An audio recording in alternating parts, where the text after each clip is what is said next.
Bismillahirrahmanirrahim. Assalamualaikum warahmatullahi wabarakatuh.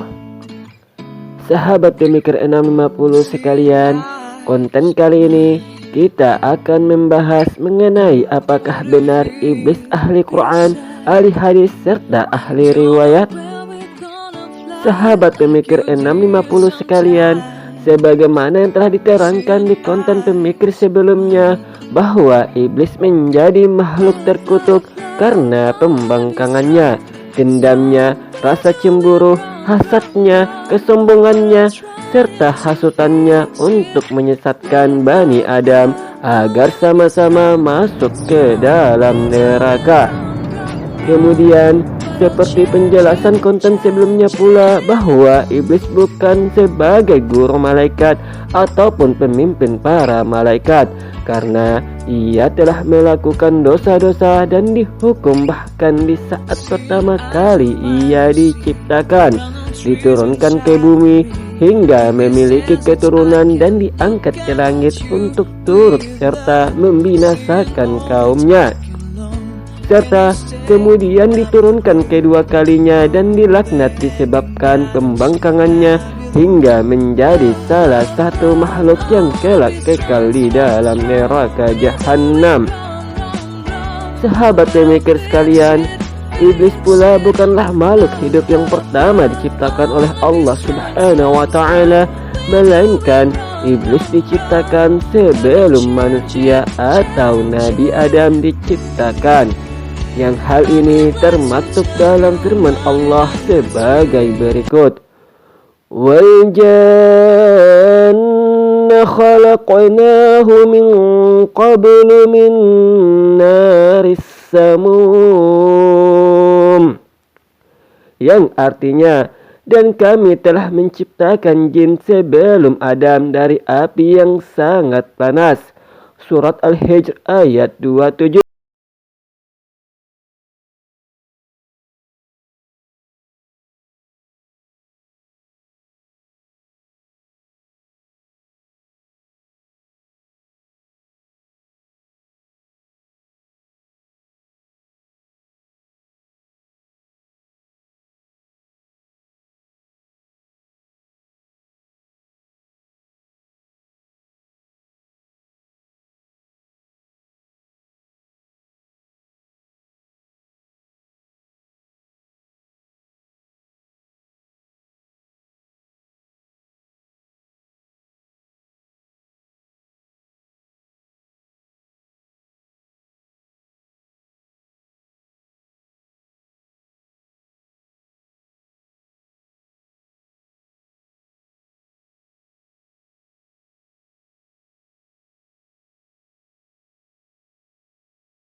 dan pemikir 60 berlepas diri dari tuduhan tentang hadis yang disampaikan oleh zuriyah Rasulullah Shallallahu Alaihi Wasallam yang dianggap sebagai palsu.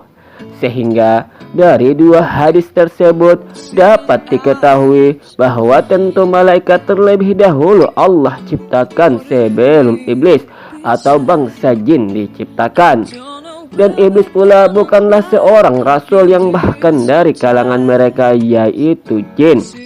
Disebabkan dari awal iblis telah melakukan kesalahan-kesalahan bahkan ketika ia telah memiliki keturunan, kemudian diangkat kembali ke langit, kemudian menjadi makhluk terlaknat. Ia tidak pernah menjadi rasul yang diberikan wahyu dari Allah untuk kalangannya, disebabkan ulah dirinya sendiri, melainkan ia telah mengetahui larangan Allah yang telah ia langgar, yang kemudian ia lakukan oleh kaumnya dapat mendatangkan murka Allah yang lebih dahsyat.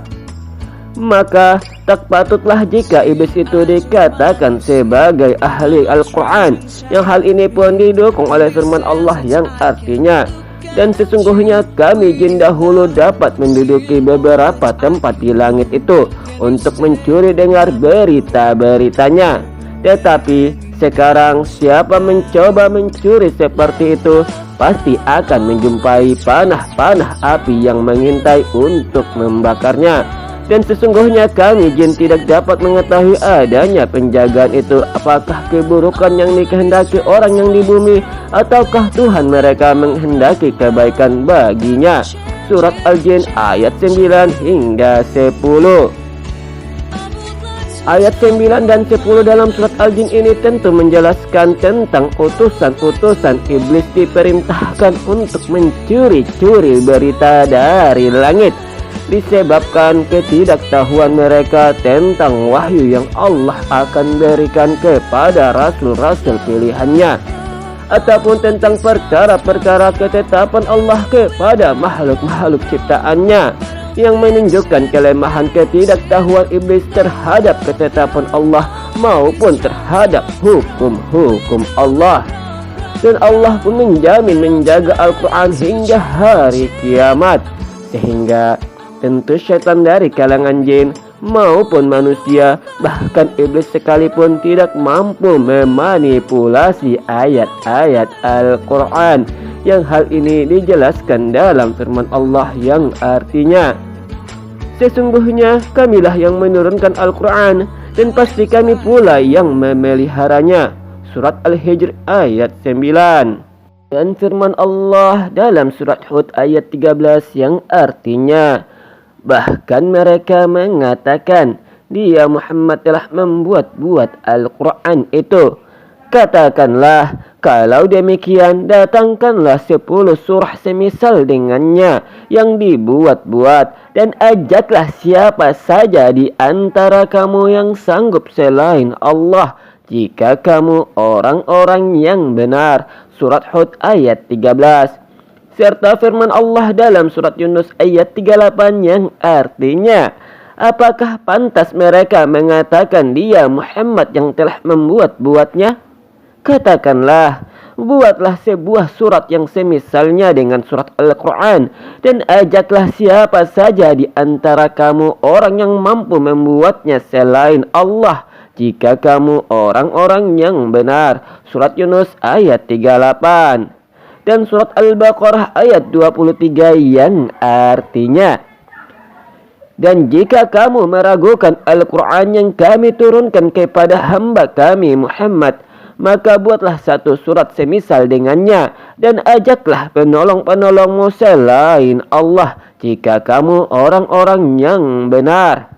Surat Al-Baqarah ayat 23. Dan surat Al-Isra ayat 88 yang artinya, katakanlah, sesungguhnya jika manusia dan jin berkumpul untuk membuat yang serupa dengan Al-Quran ini, maka tidak akan dapat membuat yang serupa dengannya, sekalipun mereka saling membantu satu sama lain.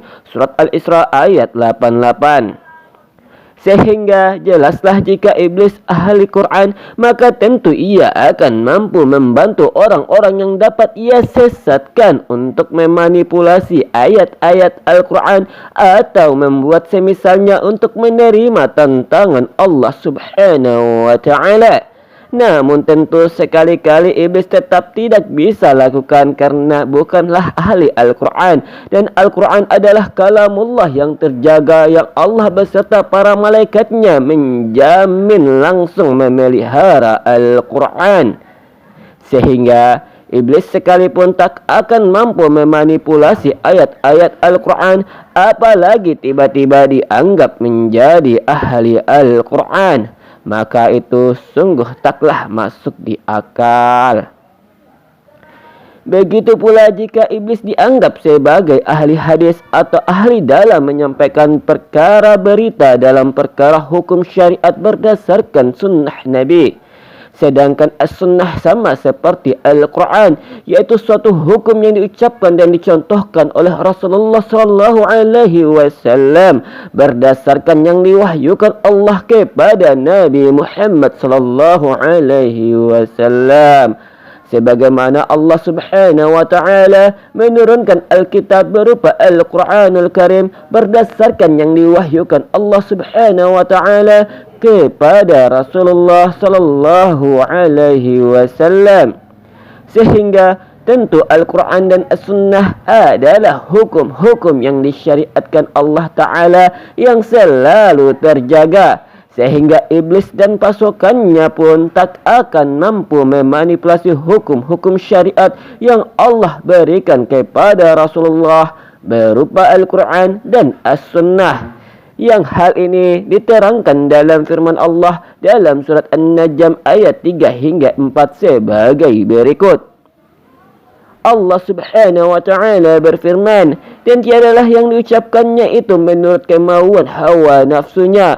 Ucapannya itu tiada lain hanyalah wahyu yang diwahyukan kepadanya. Surat An-Najm ayat 3 hingga 4. Dan dalam hadis sahih Rasulullah sallallahu alaihi wasallam bersabda, ketahuilah sesungguhnya aku telah diberi oleh Allah Alkitab Al-Quran dan semisalnya As-Sunnah bersamanya. Hadis riwayat Ahmad dan Abu Daud. Sehingga sudah tentu iblis bukanlah ahli hadis, apalagi tugas iblis adalah untuk menyesatkan manusia dari jalan Allah. Yang hal ini diterangkan dalam firman Allah surat Al-A'raf, yaitu iblis menjawab, karena engkau telah menghukumku tersesat, maka saya benar-benar akan menghalang-halangi mereka dari jalanmu yang lurus. Kemudian saya akan mendatangi mereka dari muka dan dari belakang mereka, dari kanan dan dari kiri mereka. Dan engkau tidak akan mendapati kebanyakan mereka bersyukur. Surat Al-A'raf ayat 16 hingga 17. Sehingga ketika iblis dan bala tentaranya untuk menyesatkan manusia dengan ketidaktahuan mereka, dengan mencoba merubah hukum-hukum Allah, berubah Al-Quran dan As-Sunnah yang dibawakan oleh Nabi Muhammad SAW, maka Allah Subhanahu wa Ta'ala menjamin akan selalu menjaga syariat telah Allah tetapkan, dan iblis maupun bala tentaranya tak akan mampu membuat hal yang serupa maupun untuk memadamkan agama Allah. Sebagaimana Allah telah menegaskan dalam firman-Nya dalam Al-Quran bahwasanya mereka hendak memadamkan cahaya agama Allah dengan mulut ucapan-ucapan mereka, tetapi Allah menolaknya, malah berkehendak menyempurnakan cahayanya, walaupun orang-orang kafir itu tidak menyukai. Surat At-Taubah ayat 32. Sehingga jelaslah bahwa iblis bukanlah ahli Al-Quran dan bukan pula ahli hadis.